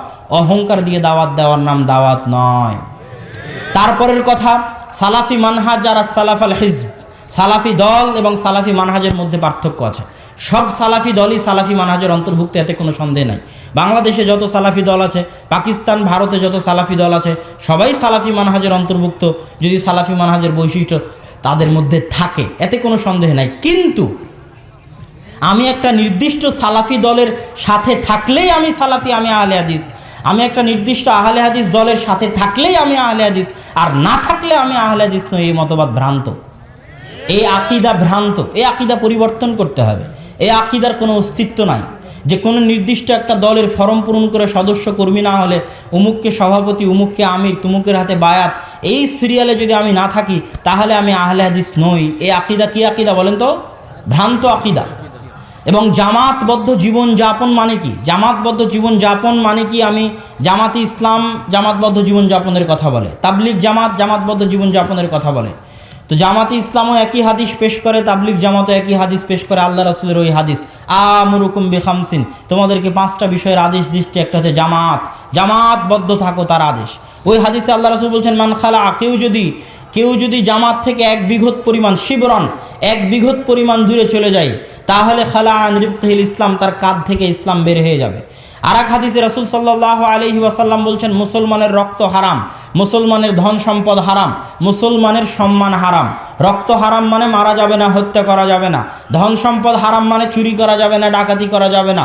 আর সম্মান হারাম মানে গীবত করা যাবে না, অপবাদ দেওয়া যাবে না। কেমন হারাম? কাবা ঘরের চাইতে বেশি হারাম। কাবা ঘর ধ্বংস করলে যতটা গুনাহ হবে, একটা মুসলমানকে হত্যা করলে তার চেয়ে বেশি গুনাহ হবে, আল্লাহর রাসূলের কথা সাল্লাল্লাহু আলাইহি ওয়াসাল্লাম। তো আল্লাহ রাসূল বললেন, মুসলমানকে হত্যা করা হারাম, তবে 3 শ্রেণীর মুসলমানকে হত্যা করা যায়। যে বিবাহিত অবস্থায় জেনা করেছে তাকে হত্যা করা যায়, যে আর এক মুসলমানকে হত্যা করেছে তাকে হত্যা করা যায়, আর একজনকে হত্যা করা যায় যে জামাত থেকে বের হয়ে গেছে, মুফারিকুল জামা, তাকে হত্যা করা যায়। আজকে আমি জামাত ইসলামের সদস্য হলাম, সাথী হলাম, কর্মী হলাম, রোকন হলাম, কালকে জামাত ইসলাম ছেড়ে দিলাম, ভাল লাগলো না, তাহলে আমাকে কি হত্যা করা যাবে? তার মানে জামাত ইসলামের সাথে থাকা যদি জামাতবদ্ধ জীবনযাপন হতো, তাহলে আমাকে হত্যা করা ওয়াজিব হতো, কেননা যে জামাত থেকে বের হয়ে যায় তাকে হত্যা করতে হবে, আল্লাহ রাসূলের আদেশ। আর জামাত ইসলাম থেকে বের হয়ে যাওয়ার পরে যদি আমাকে হত্যা না করা যায়, তাহলে জামাত ইসলামের সাথে থাকা জামাতবদ্ধ জীবনযাপন নয়। কথা মনে হয় আমি বুঝাতে পারিনি। আরও স্পষ্ট করি, তাহলে জামাতবদ্ধ জীবনযাপন কি? আবু বকর রাদিয়াল্লাহু তাআলা আনহু বললেন, যারা যাকাত দিবে না ওদেরকে হত্যা করবো, আল্লাহু লা নাকতুলান লা নুকাতিলান্নাহুম, এদের সাথে যুদ্ধ করব। ওমর রাদিয়াল্লাহু তাআলা আনহু বললেন, কেমনে যুদ্ধ করবেন? এরা সবাই তো কালেমা পড়েছে, আশহাদু আল্লা ইলাহা ইল্লাল্লাহ, আশহাদু আন্না মুহাম্মাদুর রাসূলুল্লাহ, সবাই তো পড়েছে, কেমনে এদের বিরুদ্ধে যুদ্ধ করবেন? যে কালেমা পড়ে ওর রক্ত তো হারাম। তো আবু বকর রাদিয়াল্লাহু তাআলা বলেন, শোনো, যুদ্ধ তো করবই করব। লাউ মানাউনি ক্বালানি ওয়াদুনাহু ইলা রাসূলিল্লাহি সাল্লাল্লাহু আলাইহি ওয়াসাল্লাম, আল্লাহ রাসূলের যুগে উট যাকাত হিসেবে দিতে এসে উট দিয়েছে, দড়ি দিয়েছে, আমার যুগে উট দিবে, দড়ি দিবে না। আল্লাহ রাসূলের যুগে খেজুর, গম, ধান, চাল দিতে এসে ধান, চাল, খেজুরের বস্তা দিয়েছে, আমার যুগে খেজুর দিবে, বস্তা দিবে না। তাহলে আমি আবু বকর ওই বস্তার জন্য যুদ্ধ করব, আমি আবু বকর ওই দড়ির জন্য যুদ্ধ করব, হয় মরবো না হয় মারবো। তো কী জন্য আবু বকর রাদিয়াল্লাহু তাআলা মুসলমানদের বিরুদ্ধে যুদ্ধ করবেন? কেননা যে মুসলমান আবু বকরের নিকটে যাকাত ফেতরা দিবে না, যে মুসলমান আবু বকরের নিকটে দড়ি বস্তা দিবে না, ওই মুসলমান জামাত থেকে বের হয়ে গেছে। বুঝতে পারেননি? এই জন্য তার বিরুদ্ধে যুদ্ধ করা যাবে, এই জন্য তার রক্ত হালাল। ও জামাত থেকে বের হয়ে গেছে, জামাতের সাথে নাই। জামাত হচ্ছে আবু বকরের, ওই যে আল্লাহ রাসূল যত জামাতবদ্ধ জীবনযাপন বলেছে, ওটা আবু বকরের সাথে থাকা। যত আমিরের আনুগত্যের কথা বলেছে, যে পিঠের ছাল তুলে দিলেও পিটিয়ে, জমি জায়গা দখল করে নিলেও অমান্য করা যাবে না, ওটা আবু বকরের অনুসরণ, খলিফার অনুসরণ, রাষ্ট্রনেতার অনুসরণ। তাদের সাথে থাকা হচ্ছে জামাতবদ্ধ থাকা। খারিজি মানে যে জামাত থেকে বের হয়ে যায়, খারিজি শব্দের অর্থ বের হয়ে যাওয়া। খারেজ আনিল জামা, যে জামাত থেকে বের হয়ে যায় তাকে বলা হয় খারিজি। এখন তো ইসলামী খেলাফা নাই, তাহলে আমি কিসের জামাতবদ্ধ থাকব? আছে রাস্তা। রাসূল সাল্লাল্লাহু আলাইহি ওয়াসাল্লাম বলছেন, মা মিন কারিয়াতিন, এমন কোনো গ্রাম নেই যেই গ্রামে 3 জন মুসলমান বাস করে। লন্ডনের একটা ব্লকে 3 জন মুসলমান বাস করে, কোথায় আফ্রিকার জঙ্গলে 3 জন মুসলমান বাস করে, কোথাও 3 জন মুসলমান বাস করে, আর তারা আজান ইকামত দিয়ে সালাত কায়েম করবে না জামাতের সাথে। 3 জন মুসলমান কোনো গ্রামে বাস করবে, কোনো চরে, কোনো জঙ্গলে, কোনো এলাকায়, কোনো দেশে, আর তারা আজান একামত দিয়ে সালাত কায়েম করবে না। ওদের উপর শয়তান এভাবে হামলা করবে যেভাবে একটা পালবিহীন ভেড়ার উপর বাঘ আক্রমণ করে, ঠিক সেভাবে জামাতবিহীন ওই 3 জনের উপর শয়তান হামলা করবে। আল্লাহ রাসূল বললেন জামাতবিহীন, মানে ওরা জামাতের সাথে নাই, ওরা জামাত বিচ্ছিন্ন। তাহলে জামাতবদ্ধ জীবনযাপন মানে যেই মুসলমানের মসজিদের সাথে 5 ওয়াক্ত সালাতের সম্পর্ক নাই, ওই মুসলমান জামাতের সাথে নাই, মুসলমানদের জামাতের বাইরে। কোনো মুসলমান মসজিদের সাথে সম্পর্ক ছাড়া থাকতে পারে না, অসম্ভব। মসজিদ হচ্ছে অফিস, হাজিরা দিতেই হবে।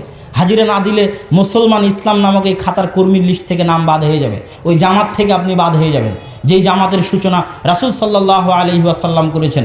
মুসলমানদের এই বৃহৎ জামাতের সাথে তখনই আপনি থাকতে পারবেন যখন আপনি মসজিদে 5 ওয়াক্ত সালাতে হাজিরা দিবেন। মসজিদের সাথে যার সম্পর্ক নাই সে জামাত থেকে বহিষ্কৃত, সরকার চাইলে তাকে হত্যা করতে পারে, মুফারিকুল জামাআহ। আর একটা জিনিস মাথায় রাখবেন, কাউকে হত্যা করা গেলেই সে কাফের নয়। আল্লাহ রাসূল জেনা করেছে, ইমরা আল গামিদিয়া, বিবাহিত অবস্থায় তাকে রজম করেছেন, তো সে কি কাফের হয়ে গেছে? কাফের হয়ে যায়নি। আল্লাহ রাসূল বলছে তার ক্ষমা, এমন ক্ষমা পুরো মদিনাবাসী ক্ষমা চাইলে ক্ষমা হয়ে যেত, জানাজার সালাত আদায় করা হয়েছে তার। তাহলে তারা কাফের হয়ে গেছে এমন নয়। এক মুসলমান আর এক মুসলমানকে হত্যা করা হলো, তাকেও হত্যা করা হবে, তার মানে সে কাফের তা নয়। কেউ জামাত থেকে বের হয়ে গেল, তাকে হত্যা করা হবে, তার মানে সে কাফের তা নয়। বরং তার মধ্যে ঈমান আছে, এটাও একটা আকীদা, যেটা আমরা আহলুস সুন্নাত ওয়াল জামাতের মানহাজের মধ্যে আজকের আলোচনায় স্পষ্ট করতে ভুলে গেছিলাম। কেননা এটা ঈমানের আলোচনা অনেক কঠিন। চিটাগাং পতেঙ্গা আমার একটা আলোচনা আছে জঙ্গিবাদের উপর, বা জঙ্গিবাদের উপর আমার যে আলোচনা আছে সেই আলোচনা, ঈমানের এই আলোচনাটা আরও ভালোভাবে, আরও স্পষ্ট আকারে ফুটিয়ে তোলা আছে।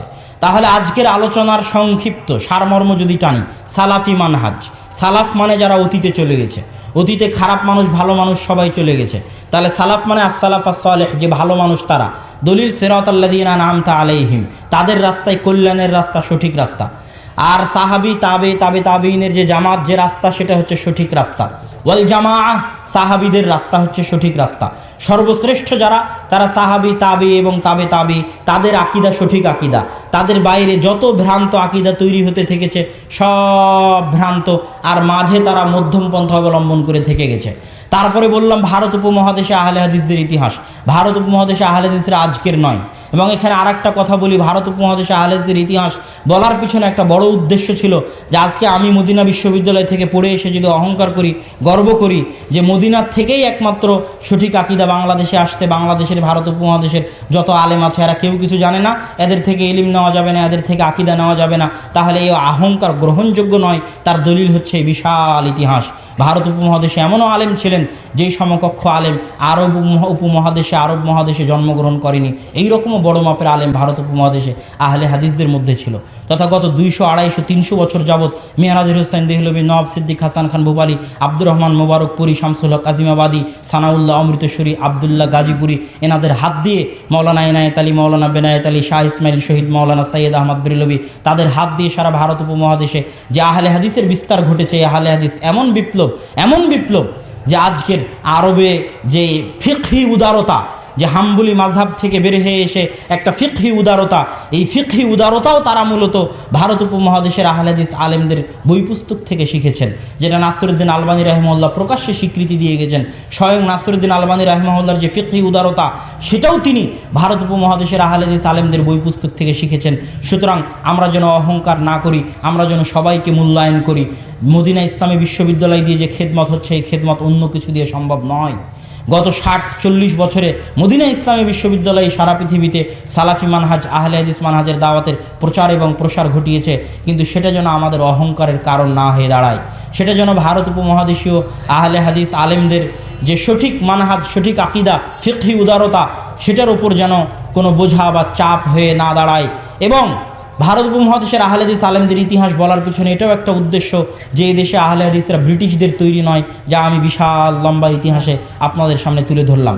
তারপরের আলোচনা ছিল আহলে হাদিস নাম দিয়ে কাজ নাই, এবং আহলে হাদিস বৈশিষ্ট্যের অধিকারী হতে হবে, এবং আহলে হাদিস হওয়ার জন্য নির্দিষ্ট দলে অংশগ্রহণ করা জরুরি নয়। যদি এটা মনে করা হয় তাহলে এটা হিজবিয়া, আর হিজবিয়া হচ্ছে ইসলাম বিরোধী, এটা হচ্ছে সাম্প্রদায়িকতা, এটা হচ্ছে দলান্ধতা, আর দলান্ধতা সাম্প্রদায়িকতার কোনো স্থান ইসলামে নাই, যেটার একটা বিশাল লম্বা হাদিস আছে আনসারীদের, যেটা তার প্রমাণ বহন করে। তো আল্লাহ সুবহানাহু ওয়া তাআলা বাংলাদেশের, ভারত উপমহাদেশের আহলে হাদিসদেরকে উদারতার সাথে যাবতীয় দলীয় সাংগঠনিক বিচ্ছিন্নতার উপরে উঠে উদারতার সাথে সঠিক আকীদা এবং আমলের দাওয়াত দেওয়ার তৌফিক দান করুক, আল্লাহুম্মা আমিন। আরও একটা বিষয় বোঝানোর উদ্দেশ্য ছিল, সেটা হচ্ছে অহংকার যেন না আসে, যেটা আমি আলোচনার মধ্যে স্পষ্ট করেছি। দাওয়াত দিতে হবে কাউকে ছোট করে নয়, কটাক্ষ করে নয়, তুচ্ছ করে নয়। হানাফি হলেও, দেওবন্দি হলেও, বেরলভী হলেও, বেদাতি হলেও তাকে বেদাতি বলা যাবে না। রাসূল সাল্লাল্লাহু আলাইহি ওয়াসাল্লাম হেরাক্লিয়াসের কাছে যখন চিঠি লিখেছেন তখন বলেননি ইয়া কাফের, চিঠি খুলে দেখেন, আল্লাহ রাসূল বলেননি যে ইয়া কাফের, বলেছেন? চিঠিতে আল্লাহ রাসূল বলেননি যে হে কাফের তুমি আসো ইসলাম গ্রহণ। কাফের বললেই তো লাথি মারবে চিঠিতে, বুঝতে পারেননি? তিনি বলেছেন আজিম, এভাবে বলেন আজিম, হে মহান, মহান সম্রাট। আল্লাহ রাসূল তাকে মহান বলে সম্বোধন করেছে।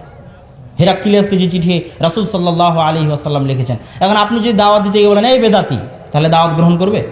তাহলে এই মুশরিক, তাহলে দাওয়াত গ্রহণ করবে? করবে না। এই মানহাজ রাসূল সাল্লাল্লাহু আলাইহি ওয়াসাল্লামের মানহাজ নয়। মুসা আলাইহিস সালাম ফেরাউনকে গিয়ে বলেন এই কাফের, এভাবে বলেনি। আল্লাহ সুবহানাহু ওয়া তাআলা মুসাকেও বলেছে যে তুমি ফেরাউনের সাথে যখন কথা বলবে নরম ভাষায় কথা বলবে। সুতরাং দাওয়াত দিতে হবে নরম ভাষায়। আল্লাহ সুবহানাহু ওয়া তাআলা আমাদের সেই তৌফিক দান করুক, আল্লাহুম্মা আমিন। ওয়া আখিরু দাওয়ানা আলহামদুলিল্লাহি রাব্বিল আলামিন। আসসালামু আলাইকুম ওয়া রাহমাতুল্লাহি ওয়া বারাকাতুহু।